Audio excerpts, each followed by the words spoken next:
Hi, my people. Hope you're doing great. You're welcome back to my channel. So, for those of you who are new here, I'm Tabi Media and I talk about schooling in Finland.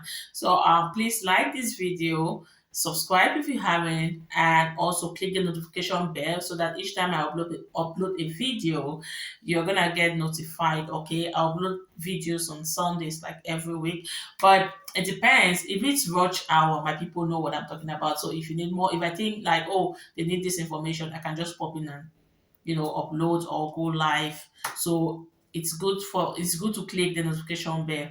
All right, thank you. Okay, so today I'm talking about financial matters. Why am I talking about financial matters? I'm talking about financial matters because I'm putting myself in your shoes as an international student. We are in March and April is a big month. Students will start getting emails, oh, you've been admitted and stuff like that. Yes, April, and that's next month. Okay, so if you applied for like the joint application that was in January, there is a high possibility you'll get an email like that next month. If you apply for a master's program in December, there's a high possibility you get an email like that next month. So I just want to talk about some of the things you should be doing or thinking of doing in the near future. Okay. And that's financial matters. We all know we all want to apply. If you're new here, when you're applying for a program in Finland, you don't need to pay an application fee, so it's free, which means everyone can apply. There is no financial constraint or whatever. But when we get to the point of you being admitted, that's when you start talking about money. From the time you get this email stating like you've been admitted, money. What are some of the things you can do in order to avoid watch hour or surprises that are not pleasant, like you paying your fees within a set time in order to benefit from the early bird. So what you should be doing at this time is make sure you have your fees ready. Fees is the most important thing at this time. If you apply for scholarships, especially the early bird scholarships, you'll be asked to pay your fees within a number of days or weeks. So it is ideal or it's just fair for you to start preparing, planning on how to pay your fees because you don't want to get an email and then you are given 7 days or 10 days to pay your fees. That's when you start looking for the money. So you should be thinking about that, especially if you already passed your first phase and then you did your second phase and you're like, okay, they say hi. I stand a chance of getting admitted, then you should get to work. You should start planning on how to pay your fees. That's the first thing because if you don't pay your fees, there is no way you're applying for for a residence permit.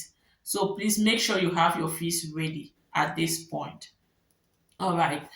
The next thing you're supposed to do when it comes to financial matters is preparing your application fee for your residence permit. You are not supposed to pay any application fee when you're filling the application form. That's when you're applying through studyinfo.fee. But when it comes to residence permit, that's a whole new institution. Now we are talking about the immigration office and everything.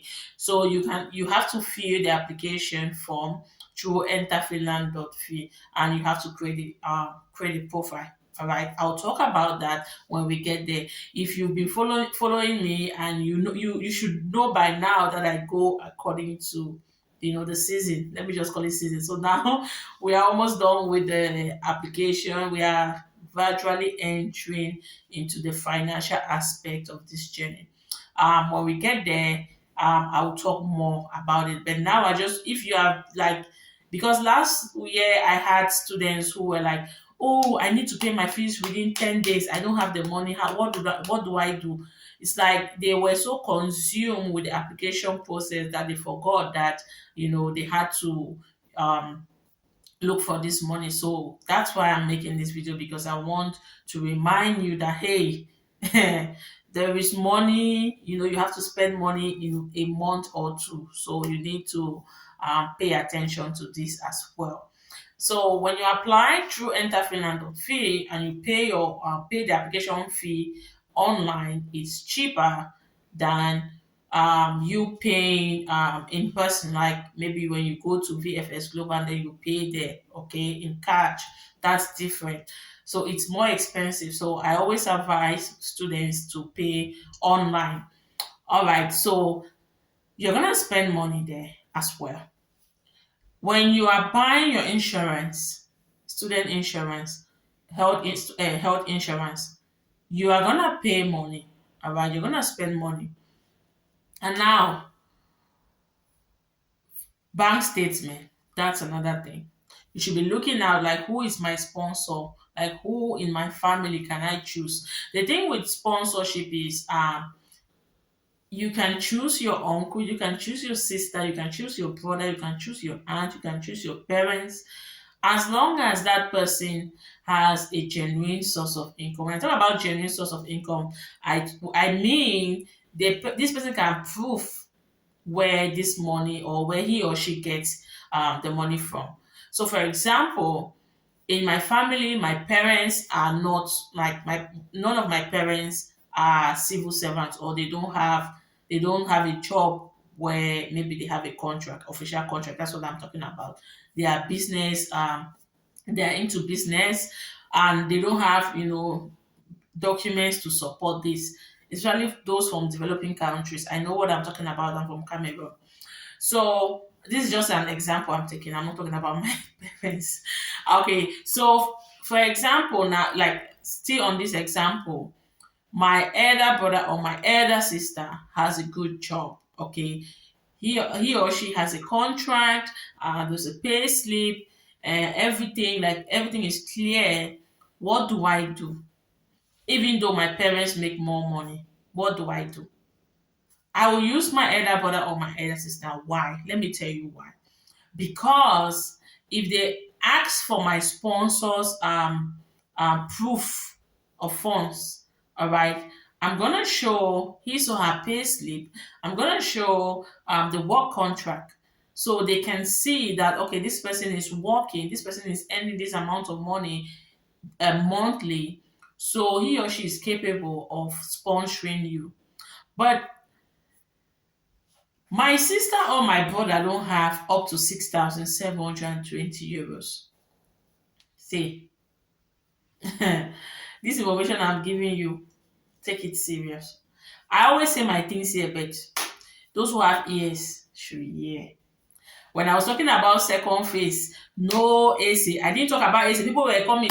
There should be AC. There's AC. Did you see AC there? Go to the source. I was showing you the International UAS website, and there was like we didn't see any information there about AC. And you guys are running AC, AC, AC, AC. If you've been here with me, I give verified information. I don't just talk. And when I go to a website, share my screen and show you information from that website, it means that that's a delicate information and I don't want to joke with it. That's why I go straight to the website and share my screen so that you can see. And when I was doing that video, when I made that video and I upload, and people were still asking, where is AC? I didn't mention AC. And now you went, there's no AC. So this information I'm giving you, take it like it's very sure. I'm not saying I know it all, but from experience, my own experience and that of the students that I've worked with this past 2 years. If you are from Africa and you want to use your parents or your relative, or if your sponsor is a business owner, and you are not so sure about the documents, please don't use them. In Finland, they don't joke about tax information. Whether you have a multi-million business, as long as there's no clear document stating that you are like your tax history, then they won't trust it. So unless your sponsor, who is a business owner, has all these documents, don't use them. Don't use them. I know why I'm saying this. And I've had about three situations like this from students. who use business owners and they couldn't prove the tax information.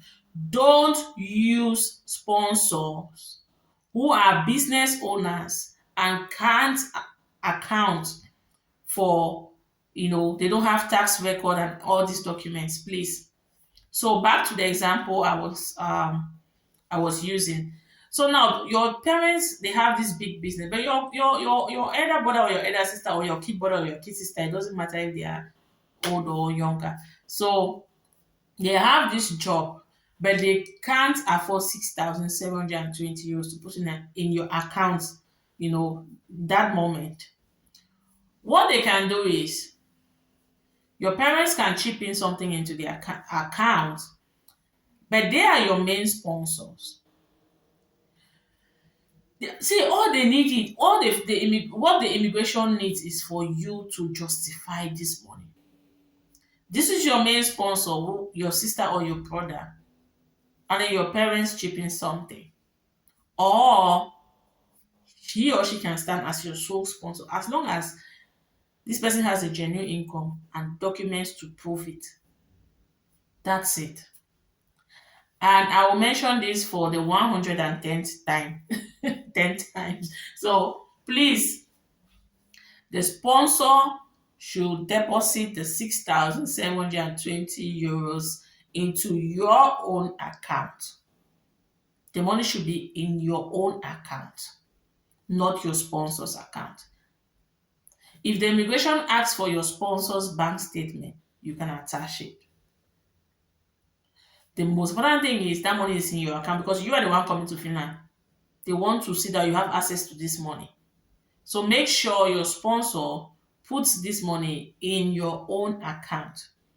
And when we talk about bank statement, they are not talking about you printing out your balance. No, that's your whole information should be there. Your account number, your name, your bank name, and then transactions, and then your total balance, everything. So that information should be there. And so now is the time. If you don't have an account, you can open an account in an internationally recognized bank. Okay, so you can open an account right now, and you must not have the more all like the 6,720 euros in your account now. Your sponsor can deposit the money into your account even if one day before you go to the embassy, because that's your sponsor. As long as the money is there when you're going to the embassy, it's fine. So I have questions like, should the money be there 6 months before, 3 months before? This is somebody giving you money to go to school, to go and study. It doesn't matter if the person puts that money one day before. As long as the person can, it can be verified that that money is coming from that person and the person can justify the source of that money. That's the most important thing. But if you are a self-sponsor, that's the problem now. You can't just get up and you say you're sponsoring yourself from a job and one day 6,720 euros is in your account. All right. If you're a self-sponsor, then you should start, depositing money in your account from now, so that they will see your history that, okay, you've been getting salary, you've been depositing money in your account is working and everything. But if you have a sponsor, I'll repeat it again, then the sponsor can deposit this money in your account anytime as long as it's before you go to the embassy. But if you're a self-sponsor, they want to see how you've been saving this money. They want to see where this money is coming from. All right. Okay. And another situation can be that you're a self-sponsor, but you don't have up to that amount. Then your family supports you with, let's say, 2,000 euros or 3,000 euros. As long as your family can account for that money, then it's fine. You are still a self-sponsor, but you're getting support from your family. So if you understand these things, I don't know why I'm talking about this now, but I don't mind talking about this till August. But I want to talk about this because we jeopardize our chances. We just threw them away. Meanwhile, this thing, if you calm down, and you focus, trust me, it will all go well. It's not as if they just no. All they want is like you just have to be genuine. That's just the truth. If you have genuine documents, they don't want to know if you have millions. They just want to see genuine documents. Where is this money coming from? That's just it. If you know how to justify, then you're good to go. Okay, so I'll keep talking about financial matters and also mention one or two things in the course of these financial matters. For those of you who applied to separate or who are still looking for other programs to apply, you can check out my last video. I talk about um, upcoming application or ongoing application period. So um, I really hope that this video is helpful to you, and please you can comment. Just comment below. Tell me what are some of the things like the things you don't get about these financial issues, and then from there I'll be able to talk more next week. All right. So all the best for those who are yet to have their group interviews, and we are still praying as long as we are waiting for the big news. We are still praying, and I hope that we'll get positive decisions next month. In Jesus' name, amen. All right, so have an amazing week ahead. God bless you, and see you next week.